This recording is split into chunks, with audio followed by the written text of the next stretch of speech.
Bible surprises in 30 minutes. Why there should be more exclamation marks in this unique book.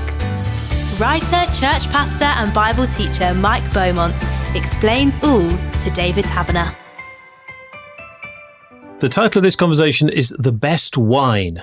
Well, we definitely want the best wine, but we will find out where that comes from in a minute.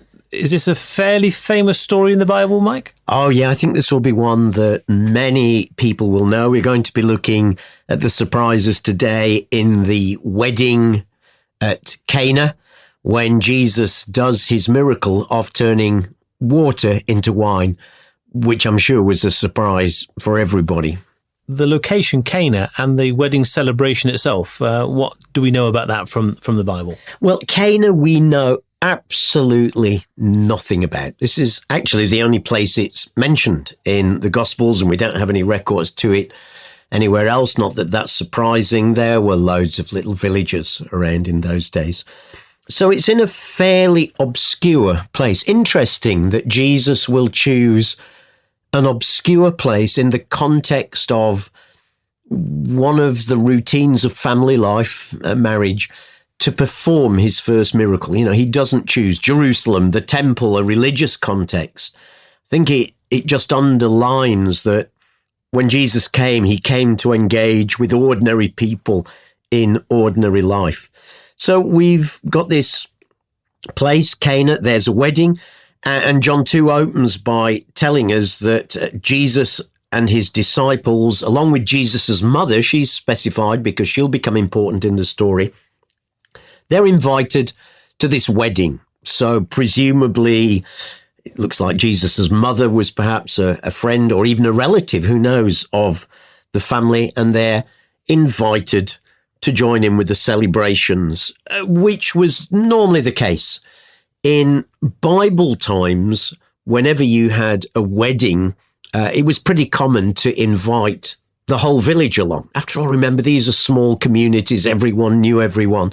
So the whole village is invited along. Jesus and his disciples and his mother are perhaps passing through. They get invited to. Huge stress on hospitality in those days.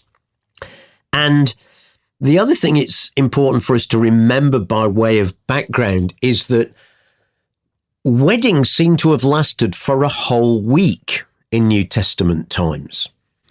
Now, that suddenly puts in perspective why they ran out of wine. You know, after a whole week of festivities, it would be very easy to see how that would happen, wouldn't it? So this is not just, the Jesus rescuing a guy by providing a bit more wine. This is rescuing the bride's father from an incredible social faux pas, the embarrassment, the indignity of not being able to provide food and drink for your guests throughout that wedding celebration would have been enormous. And because you said that everybody was invited, unlike, nowadays when you have to struggle to work out who to invite to the wedding. Yeah, and who you're going to leave out, and who's not going to get offended the most. On this occasion, everybody was there, so everybody would have known if the wine had run out.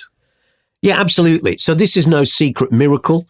This is no conjectured or made-up miracle. There were loads of witnesses to this story, both to the fact that the wine had run out and to what the outcome of this story was. And if Jesus was there with his disciples, John would have been there, one of Jesus' disciples. So here this story is in his gospel, so he was an eyewitness. Yeah, absolutely, David. So, we're getting the eyewitness detail here at times of someone who would have been there close at hand, who heard what was said, who remembers the detail of what happened because he was there himself. So how does he recall what went on? Well, he starts by telling us if you like, the big surprise with which the story begins, and that is simply that the wine runs out. Remember, we've just said terrible social faux pas. But there is one person there who knows that Jesus could do something, and that, of course, is Jesus's mother. Jesus is only beginning his ministry here, just in the previous chapter, we've seen Jesus starting to call his first disciples. John chapter 2 begins with the words, on the third day, a wedding took place. Looks like that means on the third day of them then going from where John the Baptist had been baptizing up to Galilee. So this is really early in his ministry. But of course, as I've said, there is one woman who knows who this person is. She's known from that very first day when the angel Gabriel had come to tell her what God was about to do.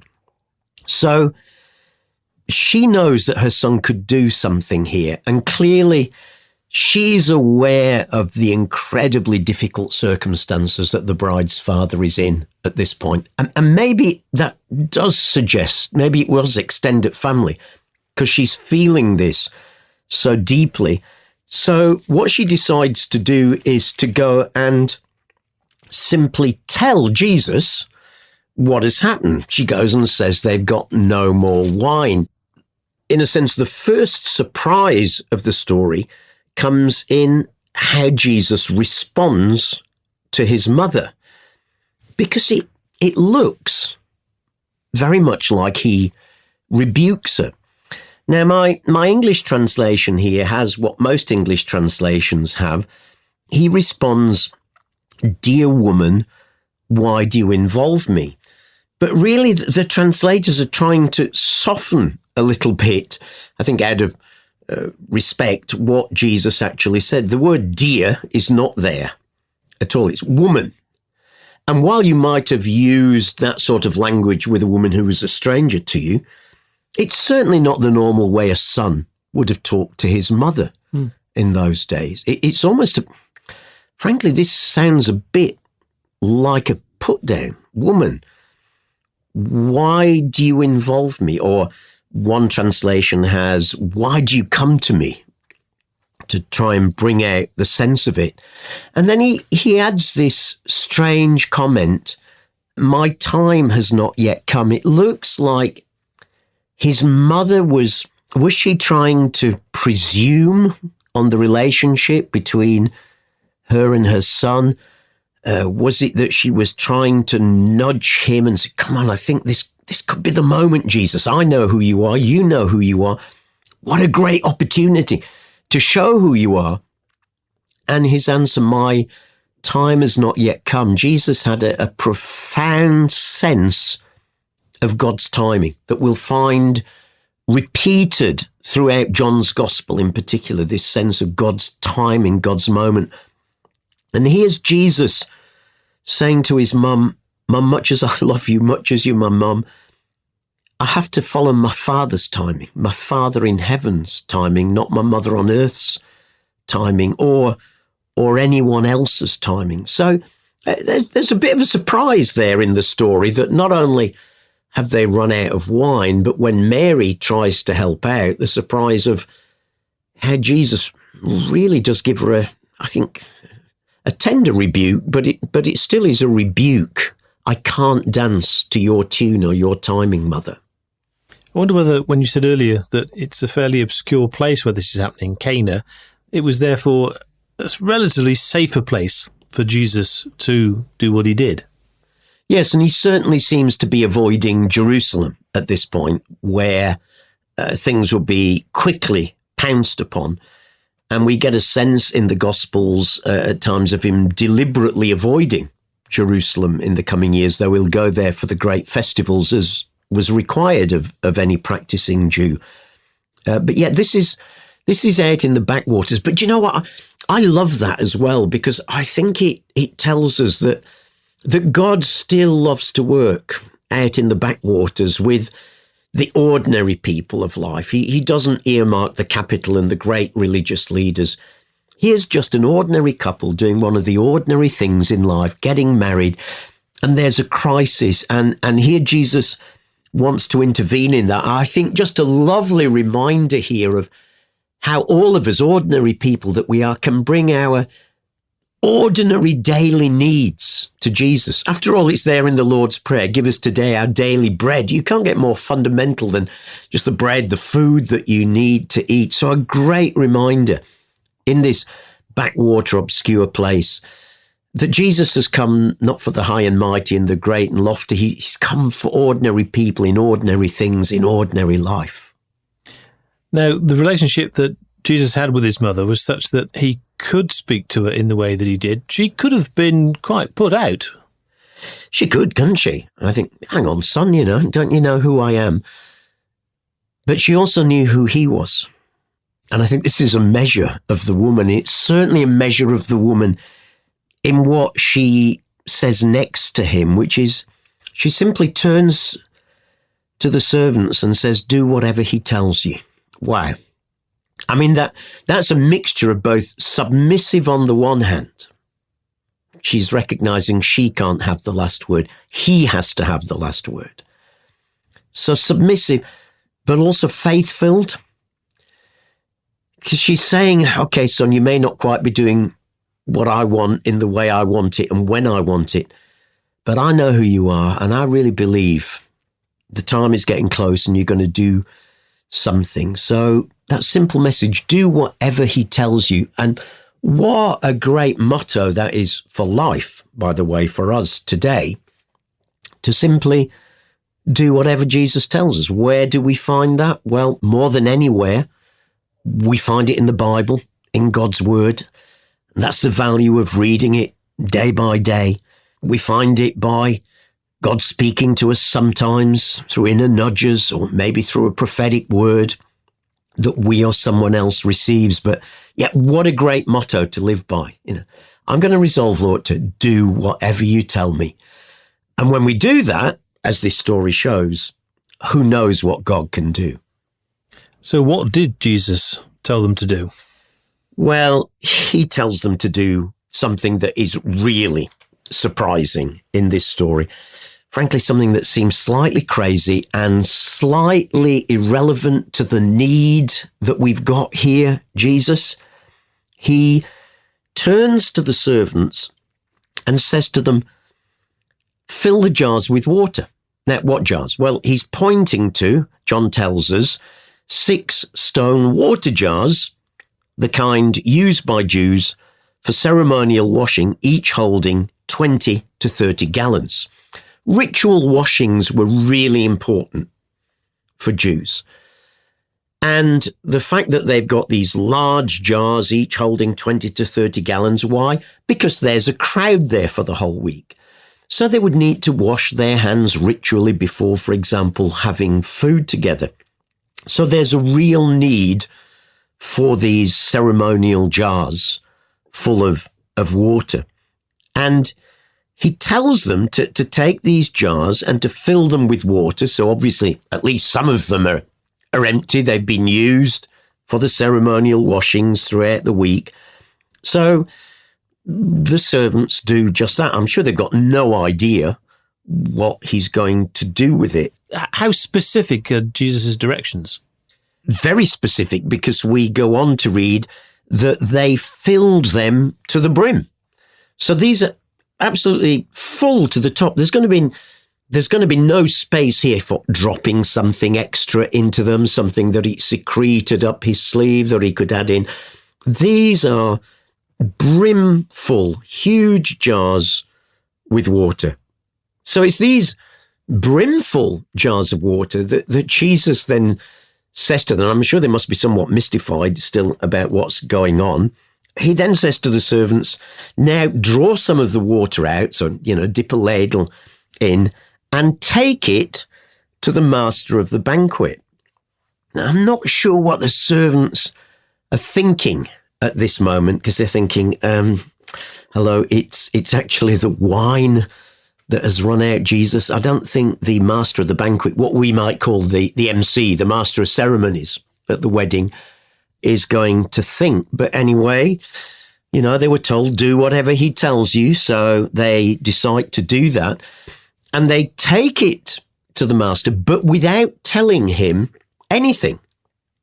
So the story goes on to say that they did so, and the master of the banquet tasted the water that had been turned into wine. Hello. Somewhere between them dipping their ladle in and him tasting it, a miracle has happened. it says he did not realize where it had come from, though the servants who'd drawn the water knew. And then he called the bridegroom aside and said, everyone brings out the choice wine first, and then the cheaper wine after the guests have had too much to drink. But you've saved the best till now. I really like the human touch there. I mean, most people would serve the best wine first while people's palates are clean and they've not had anything to drink, and people would, perhaps today all the wine buffs, wouldn't they? They'd swirl it around and smell the nose and say, apple, blackcurrant, raspberry, and all that sort of stuff that I can never manage to work out, and then taste it. And, you think, wow, this is a really good host. This is fabulous wine. And then human nature being what it is, as the week went on and people had more and more to drink, you could serve the cheaper plonk and no one would notice because some of them would have had a little bit, perhaps too much to drink. But here the MC says, most people serve the best wine first, then the plonk later on when people can't tell the difference or they're too happy to notice. But you've saved the best wine till now. You've saved the best wine till last, some translations have it. So he's absolutely amazed because this is the invert of what one would normally do. Jesus could have perhaps turned the water into wine and it could have just been the same as what they'd been drinking. Chateau del Judea, whatever it might have been. Absolutely.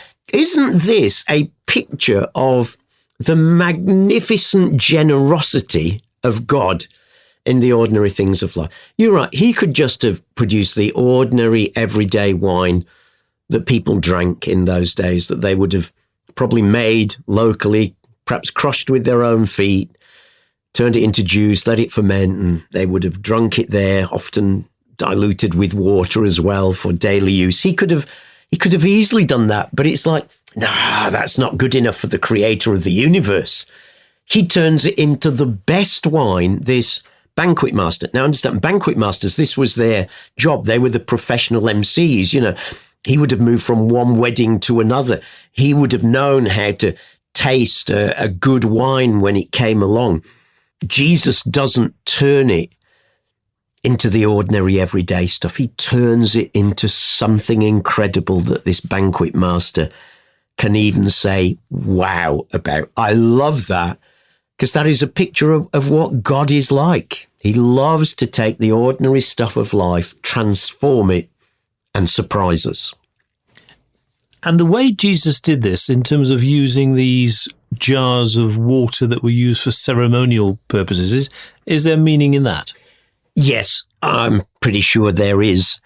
Because, of course, the minute those ceremonial jars were used for anything other than keeping ritually pure water used for their ritual washings, those jars themselves were now defiled. They would never be able to be used again for those purposes. They were now defiled. They'd had wine in them when it was supposed to be water, and it is supposed to be clear, fresh, running water. You're supposed to wash your hands with running water so it'd be ladled over them.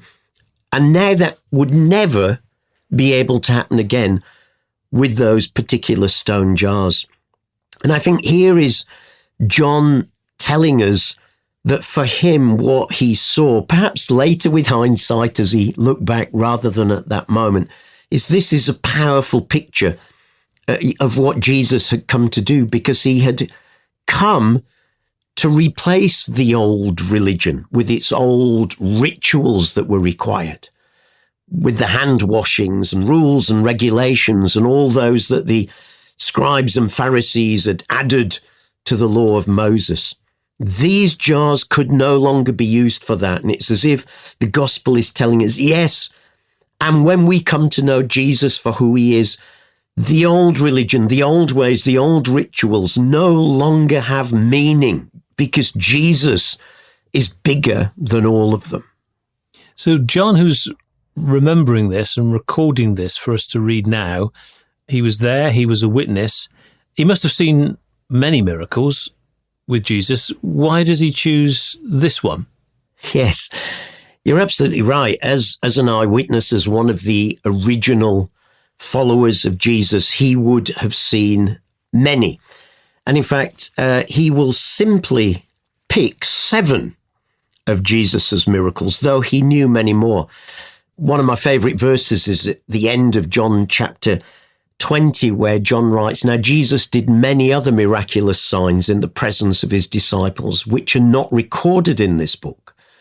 But these are written that you may believe that Jesus is the Christ, the Son of God, and that by believing you may have life in his name."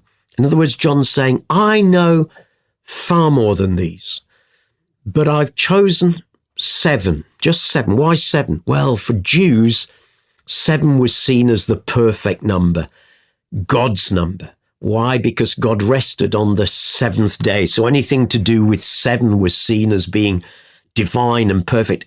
I know many more. I imagine him saying, I found it even hard to choose which ones to give you, but I've chosen 7. Just 7. What better number could I give you than 7 of his miracles to show you who this man was, to help you see that he was Jesus, the Messiah, the Son of God. And it's interesting, at the end of this first of the miracles that Jesus did, John adds this comment of his own at the end of chapter 1. And he says, "This, the first of his miraculous signs Jesus performed in Cana of Galilee. He thus revealed his glory, and his disciples put their faith in him." Now you'll note there that he calls them miraculous signs. And John consistently calls these things that Jesus does signs, whereas the other 3 Gospels, Matthew, Mark, and Luke, call them miracles. The Greek word there is dunamis, an act of power that shows the power that this man has. John doesn't use that word, dunamis, an act of power. He uses this word, a sign. Now, what does a sign do? Well, we know a sign tells us what something is, or on a road, it points to the way that we are going. So every time I drive to the UCB studios, I'm looking for the signs on the motorway, aren't I, to reassure me, yeah, this is it. This is the way to go.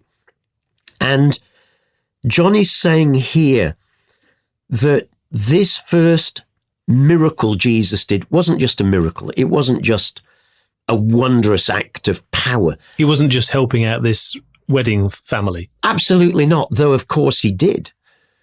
But it was a pointer. It was like a road sign. It was saying, go this way, follow this one. This sign points to who this man is. And that sign, of course, pointed to the fact that he was greater than what God had given under the old covenant. He was greater than all the requirements of the law. The old wine of Judaism, with all its rituals, could no longer satisfy, could no longer work. Only Jesus can satisfy, and only he can put us into a living relationship with the living God. So this was the first of 7 signs, you say. So what are those other signs? The second one is the healing of an official's son in John chapter 4, where we see that Jesus has authority over all things and all people, and how faith in him as the Son of God can transform any situation. The third is the healing of a crippled man in chapter 5, where we see there that Jesus says his authority comes out of his relationship with his heavenly Father, and how he still works even when unbelief and religious clutter get in the way. The fourth is the well-known story of the feeding of the 5,000, where Jesus is shown to be greater than Moses. The fifth one is Jesus walking on water, where we're meant to be pointed to the fact that he is the sovereign ruler over the world that he created. He's not just a prophet. He's not just a rabbi. He's the Lord God, creator of all things, and nothing is beyond his control. The sixth is the healing of the man born blind in chapter 9, where we'll see that Jesus has power not only to deal with physical blindness, but he alone has power to break spiritual blindness and help people to see the truth. And the seventh one is the raising of Lazarus from the dead in chapter 11, where Jesus not only does this miracle, but makes clear that he is the resurrection and the life, and that whoever believes in him will never die, but have eternal life. So 7 carefully chosen signs there that point to different aspects of who Jesus is and what he has come to do. You use the analogy of road signs. I don't know about you, but I'm often travelling along and I'm not noticing the signs. So in this context, I mean, is there a danger that despite the signs, we can miss them? Yeah, I'm sure. And of course, that's exactly what happens in the gospel story itself. There are some who see these signs and who get it, who become followers of Jesus. But there are some who see these signs and not only don't get it, but positively, actively oppose them and oppose the one who does it, who refuse to believe that God could do anything that lay outside their parameters and their way of doing things. So signs they're not automatic. You know, if I see a road sign coming here and it tells me the turn off to come to the studios, you know, I have to make a choice about that. I can either choose to disregard it, thinking, I don't think that sign's right, I'm going to go on to the next one. That's where I think I need to come off. Or, you know, I could get so distracted listening to the latest great song on UCB and miss it. And there were people who both missed it, maybe too busy with life, maybe got caught up on the miracle. You know, they'd been fed. Thank you very much, Jesus. We were part of the 5,000. What a great meal we had that day, but missed the significance. And there were some who actively opposed it. And I suppose the challenge for us today is, as we read these stories of Jesus, what do we do with these signs? Are we so locked up in our worldview and how we think things are that we just dismiss this? Are we just so busy in life we don't notice it and notice the significance? Or will we be like the disciples, and certainly like John himself was, who grasped that these signs were for a purpose? As he puts at the end of this story, this, the first of his miraculous signs he performed in Cana of Galilee, he thus revealed his glory. These are all signs about showing us who Jesus is and what he has come to do. John was one of those who put his faith in him. The challenge to us today is, what about us? Will we be the same? Or will we be too fixed in our own worldview or too busy that we miss the sign and let it pass by? What are the signs today? Well, I think, you know, we have a number of signs that can help point us to Jesus.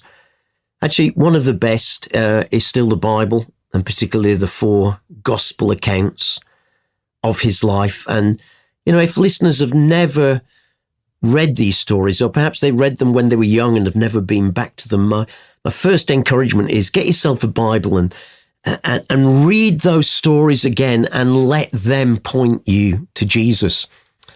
I think a second sign can be to look at the lives of Christians, people you know who are followers of Jesus, and how they have changed and how they are in a process of changing. They don't become wonderful saints over the night, but they are in this process. And I think looking at them, becoming part of a local church that's vibrant and seeking to follow Jesus and live out his teachings in the way that it impacts community, and asking yourself, why would these people bother setting up a community grocers to feed people, setting up a debt counselling agency to help people get out of their debt, providing mums and tots groups to help harassed mums in those early years of life, let alone all the, quote, spiritual stuff they do.